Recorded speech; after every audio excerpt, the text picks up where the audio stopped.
तो hello guys, welcome back to my video. मैं हूं काजल। मैं आज आपको क्लास 8 का साइंस का चैप्टर 1 पढ़ाने जा रही हूँ, क्रॉप प्रोडक्शन एंड मैनेजमेंट। तो गाइस, पार्ट 1 में मैंने आपको सारे फंक्शंस बता दिए थे एग्रीकल्चर प्रैक्टिसेस के, क्या क्या होता है। खारिफ क्रॉप्स बता दिया था, राबी क्रॉप्स बता दिया था, उनके सीजन्स बता दिए थे और क्रॉप्स बता दिए थे। तो हम लोग इसको रिवाइज कर लेते हैं। तो खारिफ क्रॉप्स जो रेनी सीजन में होता है, रेनी सीजन के क्रॉप्स होते हैं। जून टू सितंबर उनके मतलब मंथ्स होते हैं। और राबी क्रॉप्स विंटर सीजन का क्रॉप है, और उनका जो पीरियड ऑफ टाइम है वो अक्टूबर टू मार्च है। तो खारिफ क्रॉप्स के जो प्लांट्स होते हैं, मतलब क्रॉप्स होते हैं, वो पैडी, मेज, सोयाबीन, ग्राउंडनट और कॉटन होते हैं। और जो रबी क्रॉप्स के होते हैं, प्लांट्स और crops, weeds, gram, P, mustard and linseed. तो ये चीज़ तो हमने रिवाइज कर लिया। हम पहले एग्रीकल्चर प्रैक्टिसेस रिवाइज कर लेते हैं।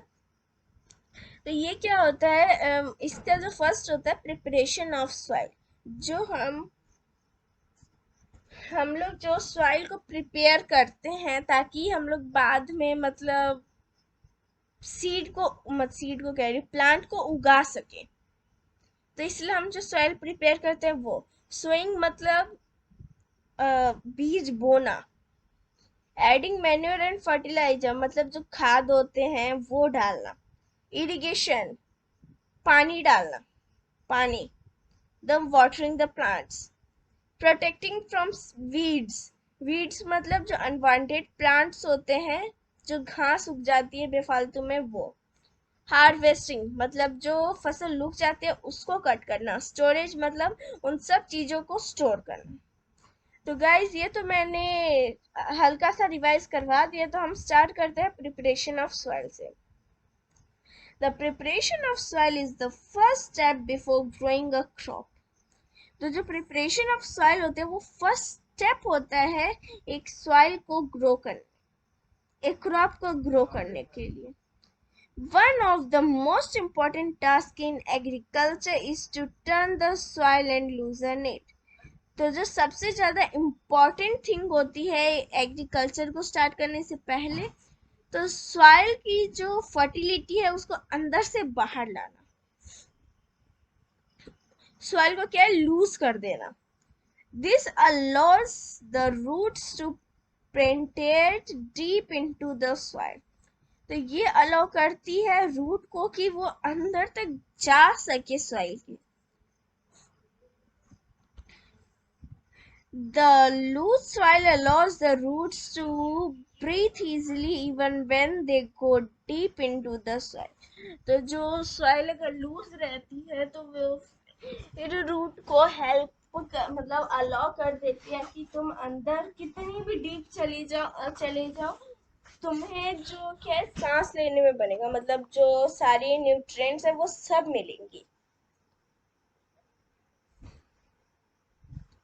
Why does the loosening of soil allow the roots to breathe easily?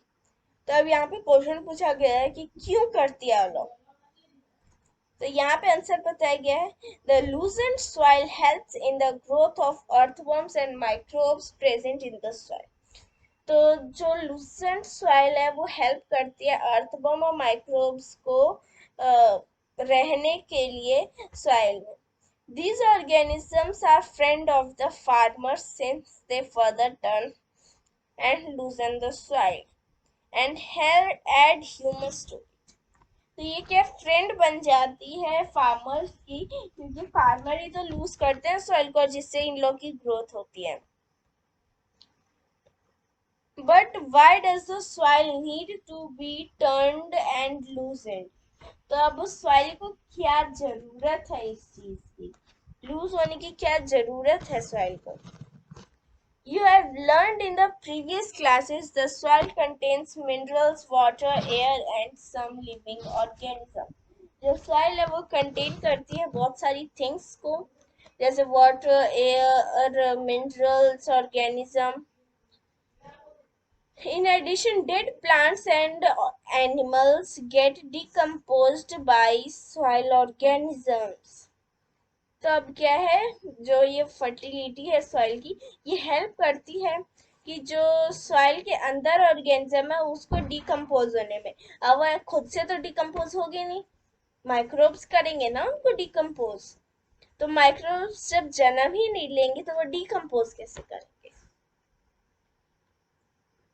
In this way, various nutrients held in the dead organism, और यही होता है कि बहुत सारे डेड ऑर्गेनिज्म में बहुत सारे न्यूट्रिएंट्स होते हैं जो कि उन माइक्रोब्स को मिल जाते हैं।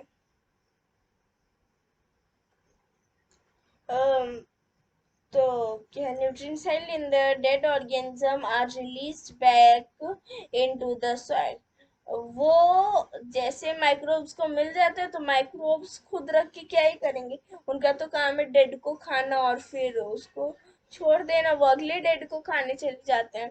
तो वो क्या है, वो रिलीज कर देते हैं वो सारे न्यूट्रिएंट्स को जो कि उसे डेड प्लांट से मिले होते हैं।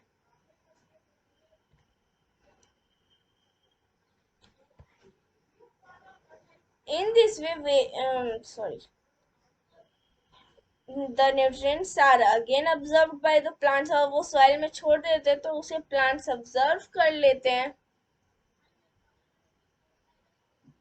Since only a few centimeters of the top layer, तो मतलब थोड़े से टॉप लेयर के नीचे ही the soil supports plant growth. तो सॉइल क्या हेल्प करता है प्लांट के ग्रोथ को, थोड़ी सी नीचे तक, कुछ सेंटीमीटर नीचे तक, क्योंकि the nutrients reach soil to the top so that plants can use those nutrients. तो जो न्यूट्रिएंट्स है वो ऊपर की ओर चले जाते हैं, तो वो जो क्या है प्लांट्स उन न्यूट्रिएंट्स को यूज कर लेती है।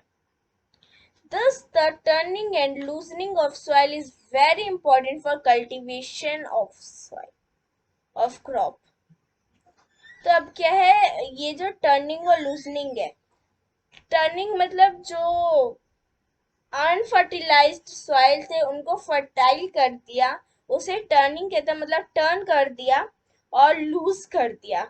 तो वो बहुत इम्पोर्टेंट है अगर क्रॉप्स उगाना है तो। The process of loosening and turning of the soil is called tilling and plowing, मतलब खोदना। This is done by using a plow, और ये प्लू को यूज करके ही ये सब होता है। Plough are made of wood and iron. अब प्लू कैसा होता है, जो प्लू को पकड़ने की डंडी होती है जिसको ह्यूमन पकड़ता है, वो लकड़ी की बनी होती है, और जो कि जमीन के अंदर जाके उसको लूज करती है और टर्न करती है, तो वो आयरन का बना होता है। The plowed field may have big pieces of soil called crumbs. Oh, sorry. If the soil is very dry, अगर soil जो बहुत dry है, it may need watering before plowing। तो वो जो प्लू हम लोग करते हैं, अगर बहुत ज्यादा ड्राई है सॉइल तो हम पहले उसको वाटर कर देते हैं, फिर हम खोदना शुरू करते हैं। द प्लूड फील्ड में have big pieces of soil called crumbs. अब जो प्लू है वो उन्हें मिलते हैं बहुत सारे big big pieces of soil, जो कि एक क्रम्स कहते हैं उन्हें। It is necessary to break these crumbs with a plank। तो अब इन क्रम्स को ब्रेक करना भी बहुत इम्पोर्टेंट होता है। The field is leveled for sowing as well as for irrigation purpose। अब जो अब जो ये फील्ड होती है वो मतलब इरिगेशन पर्पस के लिए चली जाती, मतलब पहले हम सो कर देते हैं फिर इरिगेशन पर्पस के लिए चली जाती है। The leveling of soil is done with the help of leveler। अब ये सब काम है जिसका खेत है वही थोड़ी करेगा, वो पता है क्या वर्कर रखते हैं तो वो करते हैं काम। Sometimes manure is added to the soil before tilling. अब मतलब मैन्योर को पहले ऐड कर दिया जाता है कभी कभी, ताकि जो मतलब सॉइल है, सॉइल पहले ही न्यूट्रिएंट्स कंज्यूम कर ले, ताकि बाद में हम अगर कोई न्यूट्रिएंट्स देते हैं एक्स्ट्रा, तो सॉइल को मतलब क्रॉप को ज्यादा न्यूट्रिएंट्स मिले, ये नहीं कि क्रॉप को कम पड़े, इसीलिए। This helps in the proper mixing of manure with soil. मैंने भी अभी यही बताया। The soil is watered before sowing. अब जो सॉइल है वो मतलब सीड के बोने से पहले ही पानी दे दिया जाता है सॉइल में। Agriculture implements. Before sowing the seeds, it is necessary to break soil into soil to the size of grains. अब क्या है, जब सीड्स को बोया जाता है तो उससे पहले देखा जाता है कि कितना साइज है ग्रेन का, और उसी हिसाब से सॉइल को मतलब किया जाता है break. This is done with the help of various tools. और ये भी बहुत अलग अलग तरीके के टूल्स की हेल्प से ही होता है। The main tool use for this purpose are the plough. और जो सबसे मेन टूल है वो है प्लू, होई एंड कल्टीवेटर। और ये देख सकते हो ऐसे खोदा जा रहा है। तो गाइस ये है प्लू, ये पूरा डंडी का बना हुआ है। और मैंने कहा था खोदने वाला पार्ट होता है मेटल का बना हुआ, आयरन का। तो लाइक दिस। तो पहले के जमाने में भैंस से बांध के किया जाता है, अब के जमाने में ट्रैक्टर से बांध के किया जाता है। देख सकते हो गाइस, ये है प्लू। ये है आयरन वाला पार्ट, ये है वुड वाला पार्ट। उसके बाद प्लू के बारे में पढ़ते हैं। This is being used since ancient times for tilling the soil, adding fertilizer to the crop. अब ये जो प्लू का यूज है वो पुराने जमाने से ही किया जा रहा है, बहुत एशियंट टाइम से। जो एड फर्टिलाइजर करते हैं क्रॉप में, रिमूव करते हैं वीड को, और स्क्रैपिंग ऑफ सॉइल मतलब सॉइल को देखते हैं कि वो अच्छा है कि नहीं, etc. This implement is made of wood and is drawn by a pair of bulls. तो अब क्या है, ये वुड से बनाए जाते हैं और ये क्या है मतलब अटकाए जाते हैं पेयर ऑफ मतलब दो बुल्स के बीच में, और अदर एनिमल्स, कोई भी एनिमल्स को रख लो, हॉर्स, कैमल्स एक्सेट्रा, जिस जगह मतलब जिस आदमी के पास जो भी पेट है उसके हिसाब से। This contains a strong triangular iron strip called blue stair, जो स्ट्रॉन्ग ट्रायंगुलर है, ट्रायंगल में होता है, ट्रायंगल शेप में, तो उसे प्लू शेयर कहते हैं। The main part of the plough is the long log of wood which is called plough staff. यहाँ पे जो मेन पार्ट है वो है plough step, sorry plough shaft, जो कि एक लॉग से बना होता है, लॉग ऑफ वुड, उससे बना होता है। There is a handle at one end of the shaft. इस शाफ्ट के एक साइड पे हैंडल लगा होता है। The other end is attached to a beam which is placed on the bull necks. और जो दूसरा होता है मतलब जो स्टाफ दूसरा होता है बीम, वो क्या है बुल के नेक पे रखा होता है। The pair of bulls and a man can easily operate the plough. और ये तीन लोग मिलके ऑपरेट कर लेते हैं, लोग नहीं बोल सकते, मतलब ये दो बुल्स और एक आदमी मिलके ये सब कुछ ऑपरेट कर लेता आसानी से। The indigenous wooden plough is increasingly being replaced by iron ploughs nowadays. अब क्या है, उन प्लूस को पूरे ही आयरन से बना दिया जाता है। मतलब ऊपर का डंडी से बट नीचे का आयरन से। होई, it is a simple tool which is use for removing weeds. तो होई जो है वो, इसको हिंदी में वैसे खुरपी कहते हैं, आप जानते होंगे। तो ये बस सिंपल बहुत छोटा सा टूल होता है जो कि वीड्स को रिमूव करने के काम आता है, मतलब अनवांटेड प्लांट्स को। And for loosening the soil, और सॉइल को लूज करने के काम आता है। It has a long rod of would और आयरन, आयरन से बना होता है, long rod of would say. A strong board and bent plate of iron is fixed to one of its end. तो जो आयरन है वो एक एंड पे फिक्स होती है। It works like a blade, it is pulled by animals, और ये एनिमल से ही पुल्ड होते हैं। ये देख सकते हो, ये है हमारा होई, ये है वो क्या कहते हैं प्लेट, जो कि आयरन से बना होता है, ये वुड से। और ये लगी हुई है बीम जो कि एनिमल्स के उस पे रखाएगी नेक पे। तो आगे पढ़ते हैं कल्टीवेटर।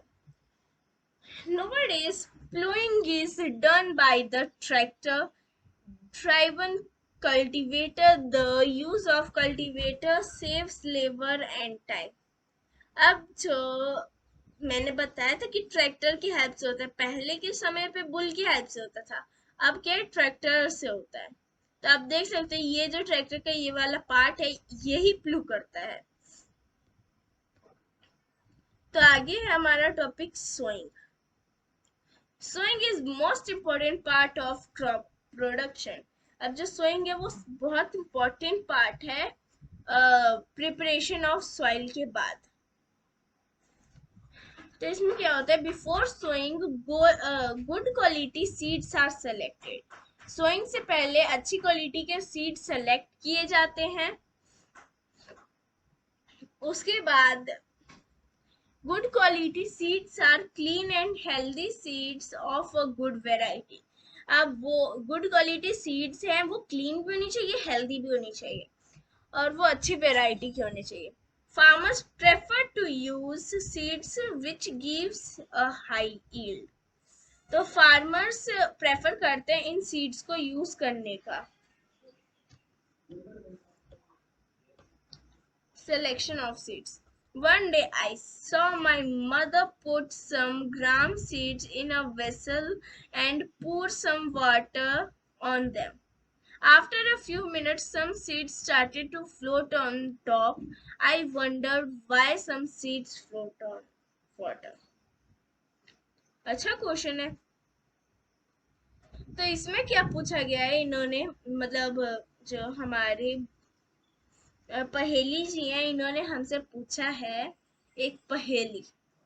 तो वो क्या है कि उसने अपनी मदर को देखा था ग्राम सीड को पानी में डालते हुए, और कुछ मिनट बाद वो ग्राम सीड फ्लोट करने लगा। वो फ्लोट इसलिए करने लगा क्योंकि उसके अंदर वाट मतलब उस ग्राम सीड के अंदर वाटर चला गया था, और वो मतलब एक दो दिन और रखते तो वो एकदम प्लांट बन जाता, उसमें से प्लांट निकल आता।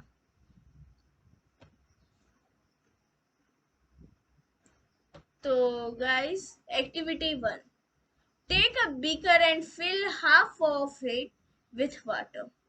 तो एक बीकर लीजिएगा, उसमें आधा वाटर फिल कर दीजिएगा, आधा beaker. Put a handful of wheat seeds to stir well. तो मतलब पूरा भीगने के लिए आप उसमें व्हीट सीड्स डाल दीजिएगा, व्हीट के सीड्स, नॉट व्हीट का powder. Wait for some time, और कुछ देर वेट करिएगा, फिर आपको दिखेगा क्या होता है। Are there seeds which float on water. क्या उधर कोई सीड्स होगा जो फ्लोट करेगा वाटर पे। वुड दोज बी लाइटर और heavier than those with string. तो क्या वो व्हीट सीड जो मतलब हमने स्ट्रिंग करने के लिए डाले थे वाटर में, हैवी होगा या फिर हल्का होगा। Why would they B lighter, और अगर वो हल्का होता है तो क्यों होता है। Damage seeds become hollow and are thus lighter. अब जो उसको पानी में डाल दिया था तो वो क्या डैमेज होगी सीड्स। तो अब वो मतलब उसमें क्या है, खोखलापन आ गया था। तो वो हॉलो चीज की वजह से जो सीड्स है वो हल्की हो गई, इसीलिए वो वाटर पे फ्लोट करने लगी।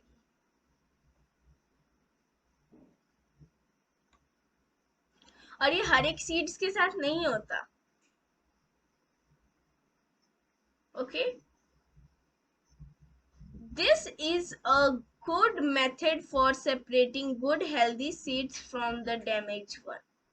तो ये अच्छा तरीका है कि मतलब जो खराब सीड्स है उसको अच्छे सीड से अलग करने का। Before sowing, one of the important tasks is to know about the tools used for sowing seeds. तो मतलब सोइंग से पहले इम्पोर्टेंट है कि हम जान ले कि जो टूल यूज करते हैं सीड्स को बोने के उसके बारे में। जो ट्रेडिशनल टूल जो पहले एशियंट लोग यूज करते थे, the tool used traditionally for sowing seeds is seeds are filled into the funnel. जो सीड्स है वो फनल में डाल दिया जाता था, पास डाउन थ्रू टू और three pipes having sharp ends.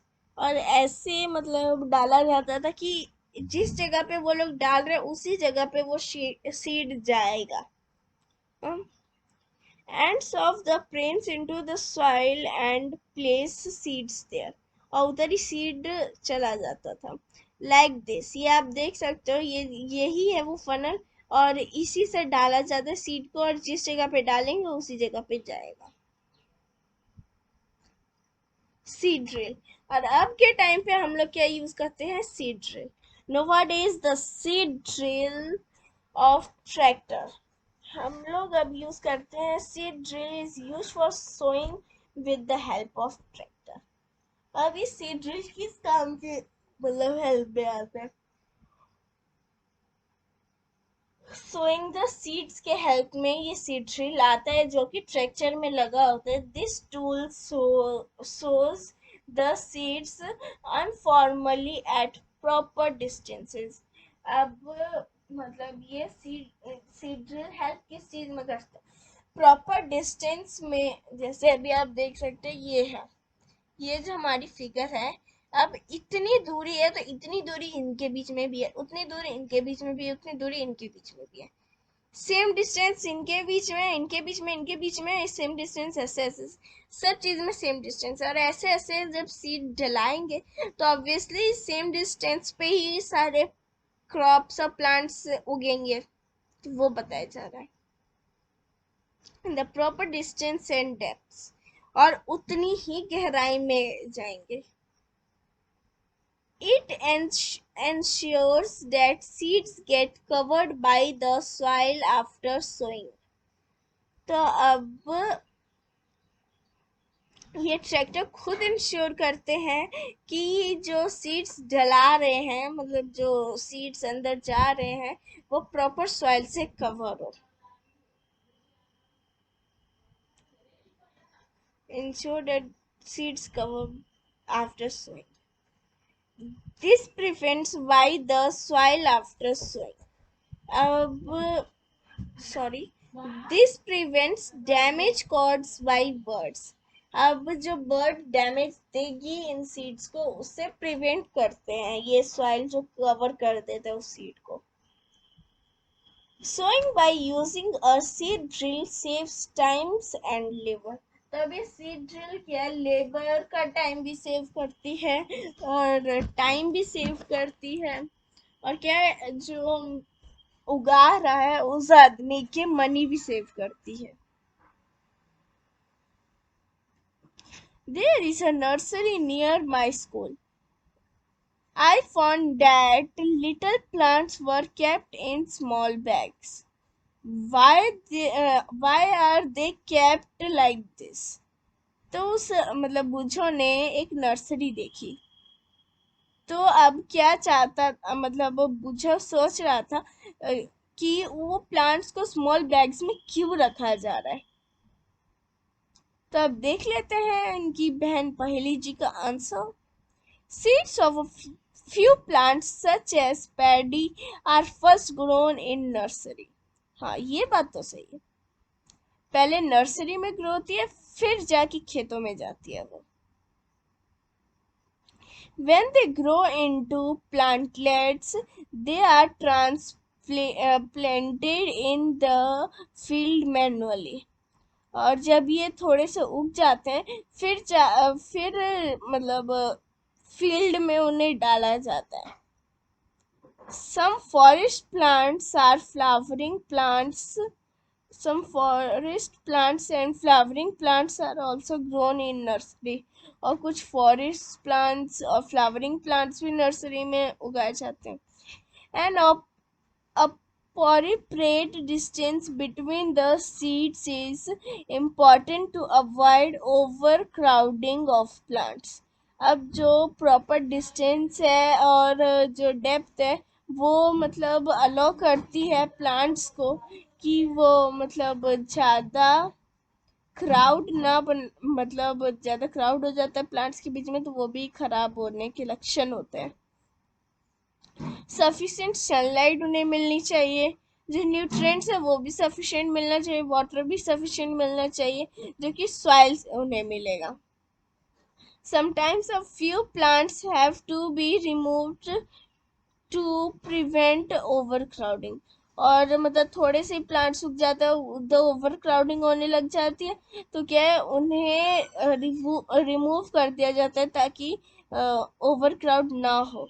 तो आगे and adding manure and fertiliser, तब क्या है the substance which are added to the soil in the form of nutrients. अब क्या है इसमें बताया गया है जो कि सब्सटेंस है वो ऐड होते हैं सॉइल में टू फॉर्म न्यूट्रिएंट्स बनने के लिए for the healthy growth of plants are called manure and fertiliser. अब जो मतलब हम लोग ऐड करते हैं सॉइल में वो न्यूट्रिएंट्स बनने के लिए ऐड होते हैं सब्सटेंस, उन्हें हेल्दी ग्रोथ के लिए डाला जाता है और जिसे कहते हैं manure and fertiliser. I saw a healthy crop growing in a farm, तो उस बूझो ने देखा कि बहुत हेल्दी क्रॉप है जो ग्रो हो रहा है फार्म में। In the neighbouring farm the plants were weak, और जो उसी के बगल में फार्म है उसमें प्लांट्स जो है वीक है। Why do some plants grow better than others, तो कुछ प्लांट्स क्यों ज्यादा अच्छे ग्रो होते हैं, क्यों मतलब दूसरे से कंपेयर करने में। Soil supplies mineral nutrients to the crop. These nutrients are essential for the growth of plants. In certain areas, farmers grow crop after crop. तो क्या है बहुत ज़्यादा जगहों पे क्या होता है कि फार्मर क्या एक क्रॉप उगाते हैं समर के मौसम में, फिर जाके फिर जाके रेनी में उगा देते हैं, फिर विंटर में उगा देते हैं। ऐसे जो उगाते हैं farmers crop, sorry guys, these nutrients are essential for the growth of the plants in such ways. Grow crop after crop in the same field. The field is never left uncultivated or followed. तो अब क्या है जो field है वो कल्टीवे मतलब उसमें जो न्यूट्रिएंट्स होती है वो खत्म हो जाती है। Imagine what happens to the nutrients, तो क्या होता होगा न्यूट्रिएंट्स का। Continuous growing of crops make the soil poorer in certain nutrients, जो मतलब लगातार उगाते जाते हैं तो उसमें जो है